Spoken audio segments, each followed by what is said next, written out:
When I was in college, I worked at Waldbaum's.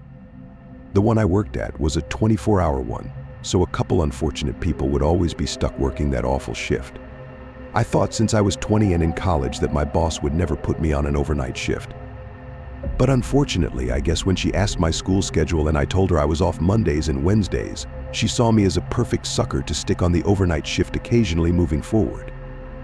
One day I saw that I was scheduled for a Tuesday night, from 12 a.m. to 8 a.m. I had to triple check the schedule to make sure that that was right. I felt sick seeing that, and when I asked my supervisor why I was put on the overnight shift, he told me if I'm over 18, I don't really have a choice. I considered quitting, but I needed the job and money, so I just sucked it up and decided I'd do it this one time, and then tell my boss I can't do it ever again because I have to study for school. So I arrived at the store at 12 o'clock and relieved my coworker, Amanda. Half the lights in the store were out at this hour to save on electricity. There were a surprising amount of customers in the store when I got there. I guess more people than I expected would do quick midnight shopping runs. Past 1 a.m. though, the place was completely dead. Maybe 3 customers in the entire hour. As it got later in the night, there were less and less customers. It was past 2 a.m. by this point. I was as bored as humanly possible, and there hadn't been a customer in over an hour. I wondered if there were any other employees in the building. There had to be, I figured. They couldn't have a lone 20-year-old running the whole place by himself. There was some bald guy who looked like he could be a manager that kept passing by the front registers every few minutes. He had a key ring attached to his khakis with like 10 keys on it, and he was holding a small backpack-type bag in his hand. So I said, "Excuse me, are you the manager?" And he came over and asked if it was my first day on the job, to which I said it was my first night shift. He shook my hand without giving me his name and asked me if I could go to the back warehouse of the store and organize the pallets. He said he'd watch the front. I didn't exactly know what that meant, but I'd figure it out. I walked towards the back of the store, and as I did, I saw him doing something to the entrance door of the store, like he was reaching for some switch on the side of it, as if he were locking it. I made my way into the back warehouse, where I saw a tall man who looked like he was 30 wearing a manager's vest that said Waldbaum's. He saw my apron and introduced himself as Rob, the night manager. I said, "Oh, I thought the guy in the front was the night manager," and he looked puzzled and said, "Who?" When I described that man from before, he asked me to show him who I was talking about because he was the only manager on duty. We didn't even make it out of the warehouse before all the lights in the store turned off. Rob told me to wait in the warehouse while he checks out what's going on. I watched as he walked through the warehouse doors into the darkness of the store, with the only light out there being from the lights of the dairy coolers that were still on.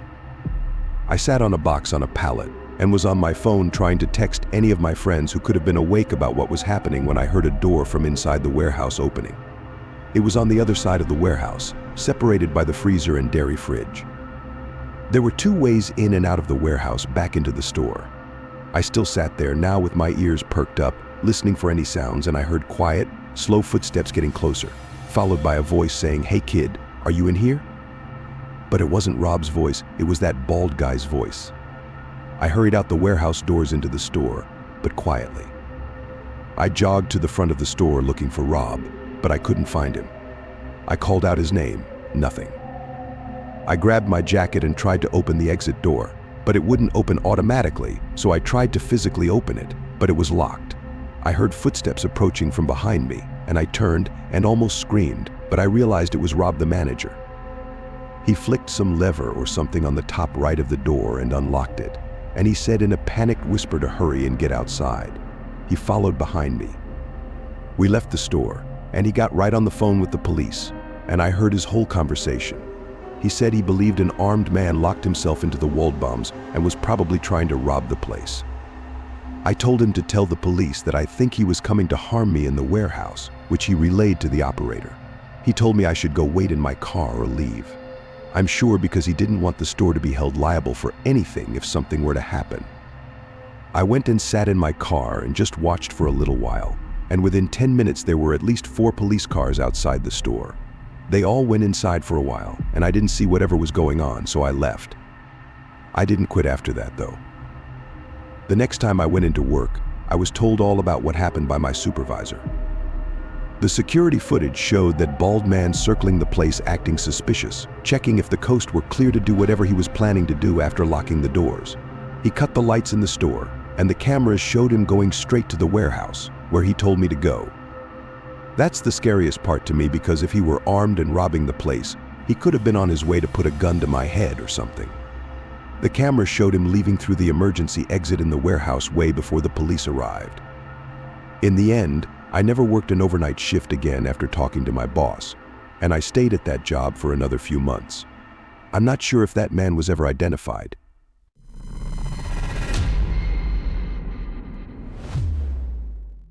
I'm a mother of 3, and so our grocery bills are quite high. My husband works at a tech company, and I currently stay at home raising the kids, who are 10, 7, and 3. I go food shopping at least twice a week, and I usually go to the King Kullen near our house, though I sometimes go to the nearby Target as well. Those are 2 of a very small list of grocery stores in our quiet town. To give as much context as possible, we're an Italian family, and I'm currently 40 years old. This happened not even a year ago when I was 39. I was running behind on shopping one day, so I went much later than usual. The King Kullen Bias closes at 10, and it was definitely past 9 o'clock already, so I hurried over to the store with my flyers and coupons. The kids were complaining about a lack of food in the house, so I had to get a quick grocery run in. Most days I'd have to go shopping with my 3-year-old daughter, Haley. Since it was late and my husband was home from work at this time, for once I was able to go shopping alone, which I consider a luxury. I got to the King Kullen, which was pretty void of people at this hour since it would soon be closing. I grabbed a cart and quickly started doing my laps down the aisles and grabbing whatever was on my list and whatever was on sale. I was in the cereal aisle when I got a tap on my shoulder, which startled me. I turned and saw a very tan man about my height with a baseball cap on, a black goatee, a red zipper-up hoodie, and jeans on. He laughed and apologized for startling me and said that he'd been looking everywhere for a specific bag of chips that was in my cart, and he asked where I found them. I politely told him the aisle, and he said he checked but couldn't find it. So I actually led him exactly to where I found the chips. He thanked me with his awful breath, and I smiled and was about to walk back to my cart, but then he started making pointless conversation with me about why he liked those chips so much. Something silly like the ingredients or a lack of a specific ingredient. I kept trying to make it obvious that I was inching my way back to my cart. He wouldn't get the hint though. It was when he made a weird pause and then said, "Gosh, you're pretty," that I said, "Thank you," and that I had to get back to my shopping before they close. I went to my cart, but he followed me and kept talking to me. At this point, as politely as I could, I told him I really would just like to shop in peace. He finally seemed to get the hint and walked away, but for the rest of my time in the store that night, I kept seeing that man circling the aisles, and each time he walked past the aisle I was in, he'd slow down or even stop and just look down at me. I was getting increasingly uncomfortable and hurried up my shopping. When I was finally done, I went to the checkout, and as I emptied my cart, here comes the red hoodie guy with a whole 2 or 3 items, and he waits on line right behind me. He doesn't say a word anymore, but I felt his gaze even through the back of my head. When I was done checking out, I pushed my cart away, and the man called out, "Have a good night, ma'am." I ignored it. As I was unloading my car, I noticed the red hoodie guy in the parking lot looking at me as he walked to his car. He got into a junky-looking Honda that must have been like 30 years old. He didn't turn the car on though, he just sat in it. I finally finished loading my car, and so I got inside, started it, and began driving out of the parking lot. I looked in my rearview mirror a few times, and I didn't see any headlights behind me, so I felt safe to drive home. It wasn't until I pulled into the driveway and looked to my left down the street that I realized there was a car with its headlights off driving slowly down the street approaching our house. It pulled to the curb a few houses down. It looked to be that Honda from the parking lot. I went inside the house and called my husband's name. He came downstairs looking concerned, and I told him I was followed home by a creep. He hurried outside to the stoop, but by this time the car was already gone. The following weekend, late at night when we were all in bed, we heard some shuffling around outside in the side yard. I shook my husband to go check what it was, and he went to slide the window open. He saw someone right below the window trying to open the side gate to the backyard, but after hearing the window slide open, the man looked up and started to run. My husband grabbed the baseball bat from under the bed and ran outside, and when he came back a minute later, he said he saw the car speeding down the street, and he tried to chase after it. He perfectly described the shitty Honda that the red hoodie guy was driving. It was undoubtedly him. We phoned the police, and given the late hour, a police officer arrived to our house in under 5 minutes. I described the man and his car the best I could, and that was that. He never returned to our house, not after seeing my angry husband chasing his car on foot with a bat. It still remains uncomfortable that a creep like that knows where I live, though.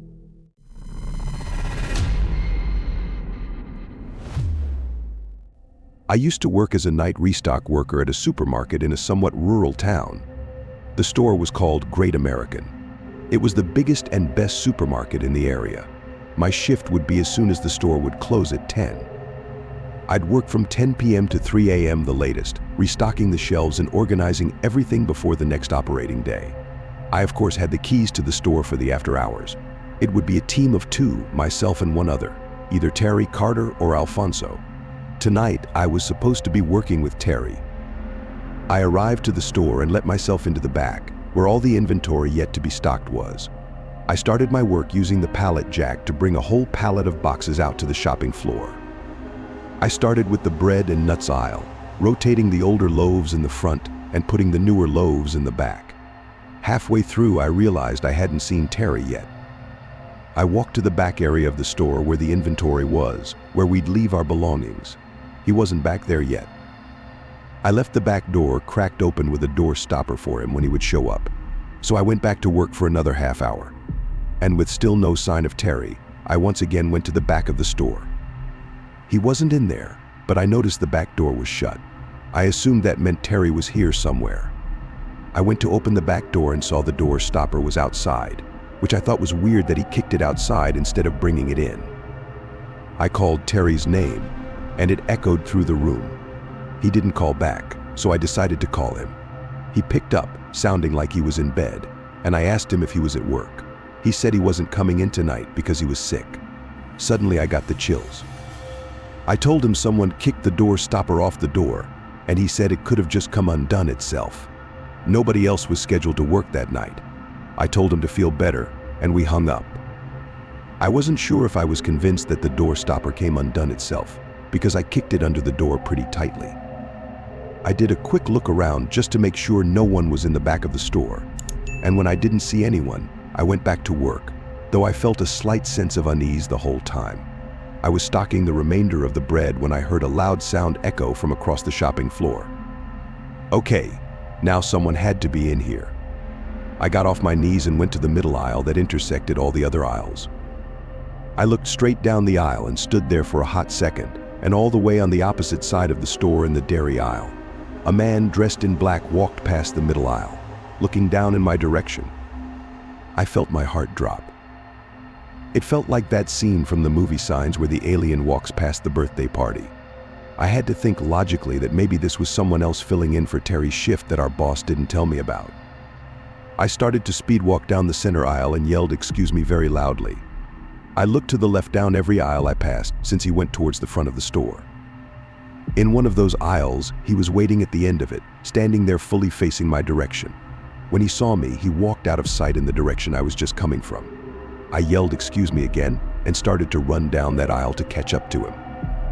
I didn't get a good look at his face yet. When I got to the front of the aisle by the cash registers, I looked down the direction he went, and I saw him all the way at the end by the bread aisle. Half his body was hidden behind the shelf. His mouth was hanging open, and he started to wave me over, but he didn't say anything. His face was freaking me out. I attempted one more time to speak to him and said, "Who are you?" and he disappeared behind the shelf. I wasn't being paid enough for this. I went outside to sit in my car and call my boss. He picked up, and I told him there was some random freak roaming around the store. He told me to get him out of there if I can or call the police to get him out. I was not going to attempt to physically remove a crazy person from the store, so I called 911. I waited in my car until a police car showed up. I greeted the officer and asked him to follow me inside. We walked around the place looking for the man, and we saw him at one of the aisles again, creepily standing there again as if playing a game. When the police officer commanded him to come here, he actually listened. He was put in handcuffs, and he was the strangest man I'd ever seen. He kept smiling and looking at me non-stop, licking his lips. He had huge bags under his eyes. The only words he spoke were when answering the police officer, saying he was looking for a snack.